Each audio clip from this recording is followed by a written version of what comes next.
KSW 72 played out under the stars.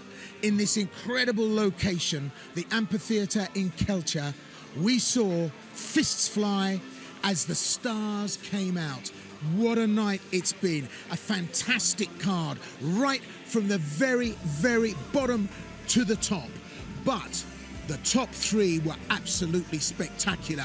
We had a submission and a KO desert. There was no KO action.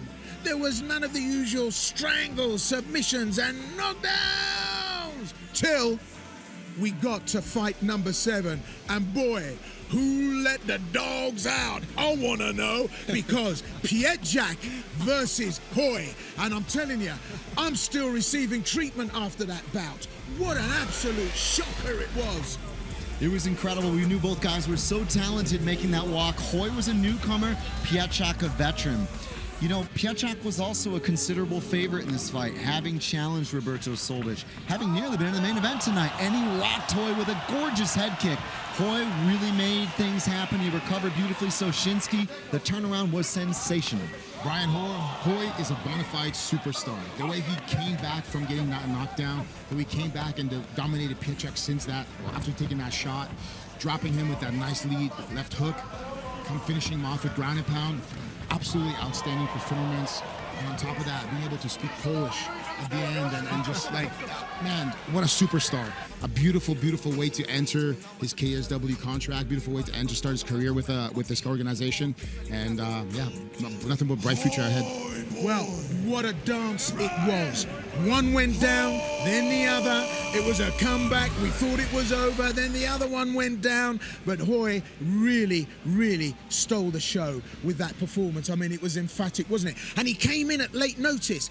That's a superstar in the making. Well, listen, the division is going to be shaken up. Welterweight, they're all queuing up to have a piece of Roberto Soldic, and Roberto's going to be watching this, and I reckon after seeing Hooi there tonight, there's something there to think about. However, the co-main event threw up Smielowski and Kazmarczyk. Now, Kazmarczyk worked and beavered like a busy bee right from the beginning. He had all the moves, he was busy, and he deserved everything up until the second round.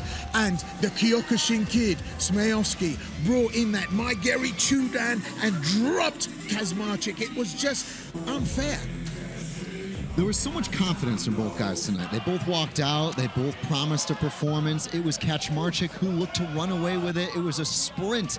Takedowns, control, beautiful knees. Smielowski was game for sure, but Kazmarczyk was all over him with volume. Lots of beautiful, beautiful mixing up of all of the disciplines. But the thing is, like we saw in the last fight from Smielowski against Page, it only takes one. Yeah, perfect timing of a perfect strike in a perfect spot. That's all it is. And Smielowski did an outstanding job finding it. And then for me, I really hope that Kazmarczyk doesn't really, beat himself up about this fight, because he was dominating. And it's just one of those things where you don't train your esophagus. You just can't. It doesn't work that way. You know what I mean? Solar plexus. And it's just one of those things where it happens. Perfect spot, perfect time, perfect place. We have a winner. Well, Kazmarczyk was riding Smielowski like a rental. I mean, he was all over him like a drunk on a kebab. But I'm going to give you a little lesson now. Kyokushin, it ain't pretty, but it's effective. And that Maigeri Chudan is designed to put the ball of the foot straight into the solar plexus, and it's like pressing a light switch, entopic discharge. That's what it's designed for. Kyokushin is a knockdown, I won't even call it a sport, it's a knockdown activity.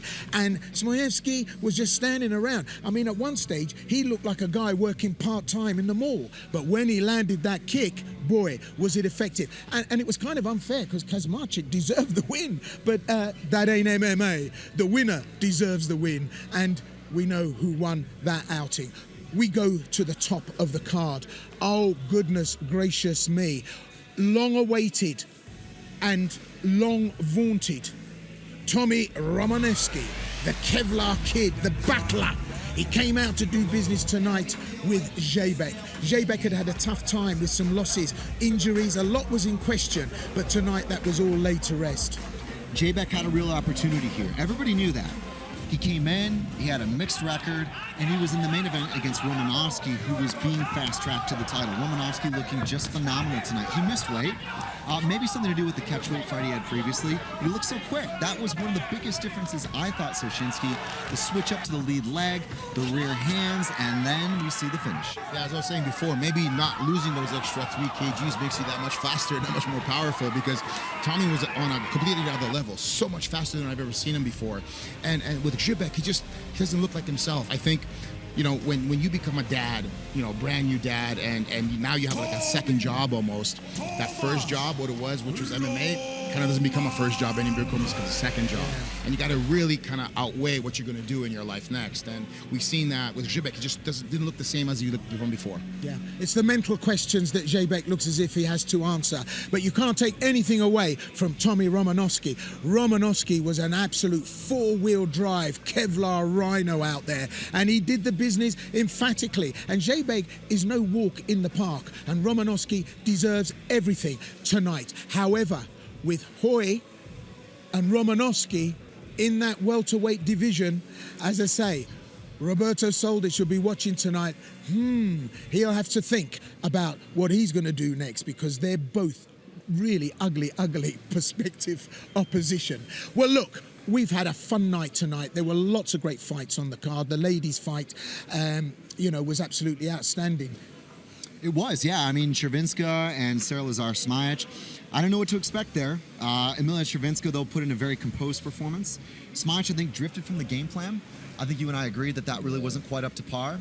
At the end of the day, a lot of improvements for Chervinska, who had been working hard. I think the longest layoff of any fighter on this card here tonight. No, absolutely. She's a superstar as well. I mean, to do what she's been doing, taking 10 months off, really working hard on the grappling, you know, being taken down and being on the bottom position, and actually doing a really, really good job of defending herself to the point where the referee has to step in and stand them up. I mean, Chervinska's on her way to becoming a potential title holder in the women's division. It's been a really, really terrific night here, and in this open air setting, we all had to pinch ourselves. Very carefully though, because he's a former light heavyweight UFC contender, so we only squeezed him very lightly. But listen, you look at your listings on social media and look out for KSW 73. We're coming from Warsaw in a month's time. It's been absolutely terrific tonight. And, you know, you have to pinch yourself and say, are we really sitting here in this beautiful open-air location watching this fantastic action? I've been the Sensei, Will Vanders. I'm the Guru, Chris Hoekstra. Krzysztof Soszynski, the Polish Experiment. We're the international KSW commentary crew. Till the next time, stay tuned, look on your listings and join us for KSW 73. Till then, take care of yourselves and each other. Us.